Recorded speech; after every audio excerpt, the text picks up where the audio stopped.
Oi, eu sou Vini Santiago e eu tô aqui pra fazer você beber melhor. Tem gente que é de humanas, tem gente que é de exatas, nós somos de etílicas. Qual foi a última vez que você bebeu bebida alcoólica? Você sabe de onde veio esse álcool que você provou? Eu me pergunto às vezes, por que a gente bebe? Vai ficar bem louco, geralmente, mas... Primeira coisa, o álcool não existe naturalmente no mundo. O ser humano precisa criar o álcool, precisa fazer o álcool. A fermentação, que é o processo pelo qual o álcool se cria, é um processo natural. Mas ele não acontece da forma mais espontânea em árvores, em frutas e etc. Mas alguns devem ter ouvido já a história da marula, que os elefantes comiam a fruta fermentada e ficavam bêbados. Essa história é pouco provável, porque a marula é uma fruta que existe na África. Ela pode acontecer de fermentar no pé ou caindo no chão, mas para um elefante ficar bêbado, ele teria que comer muita marula fermentada, então essa história não é bem real. Mas sim, a fermentação é o que produz o álcool e as frutas fermentam. Como é que a gente faz álcool?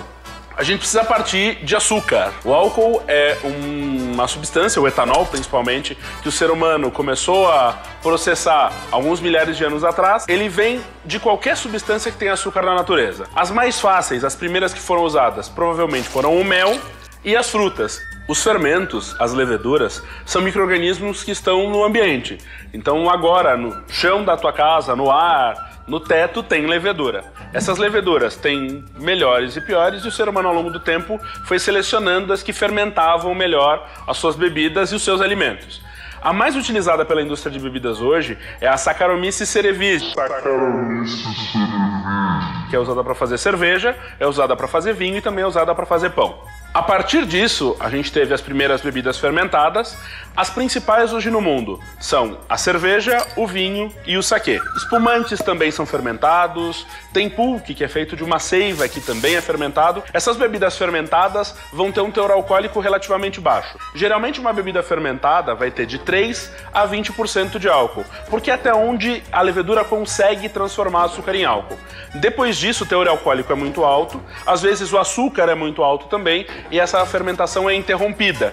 Então a gente não tem, ou raramente tem, bebidas fermentadas mais alcoólicas que isso. A nossa segunda categoria de bebidas surgiu há bem pouco tempo atrás e ela foi criada pelos árabes num processo chamado destilação.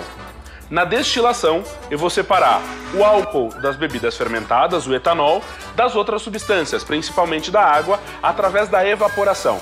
O etanol vai entrar em ebulição a 78,4 graus Celsius de temperatura, enquanto a água vai ferver a 100 graus de temperatura a nível do mar. Se a gente começa a aquecer uma bebida e manter essa temperatura durante um tempo, o etanol vai ser a primeira coisa, uma das primeiras coisas que vai evaporar, e eu consigo, evaporando o etanol primeiro, separar da água que vai ficar no destilador.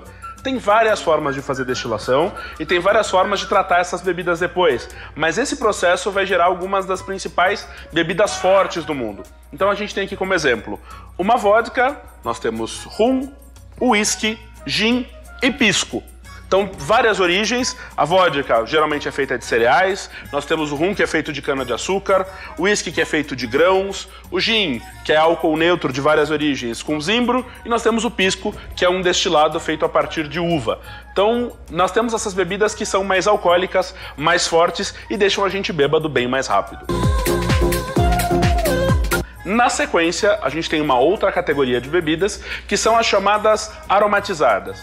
Algumas pessoas classificam como bitters e licores, outros bebidas aromatizadas, são fermentados e destilados mutados, eles têm adição de algum tempero, alguma erva, especiaria, corante, açúcar, então a gente vai ter uma outra categoria.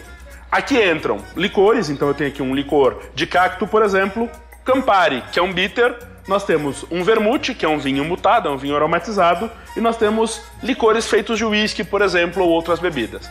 Então, a gente vai ter os 3 principais grupos de bebida alcoólica e nos próximos vídeos a gente vai falar um pouquinho mais de cada um deles.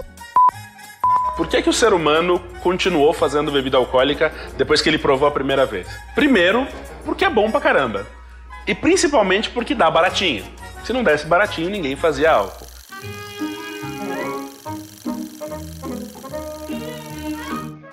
Por causa disso, o álcool está muito ligado à cultura humana. tanto ligada à história da alimentação, porque sempre foi considerado um alimento, e durante muitas épocas da humanidade, o álcool era mais saudável do que beber água. Porque a água podia estar contaminada, o ser humano ainda não conhecia os micro-organismos, não sabia como limpar essa água e sabia que beber bebida alcoólica era mais saudável. Também porque o álcool aproximava as pessoas de Deus.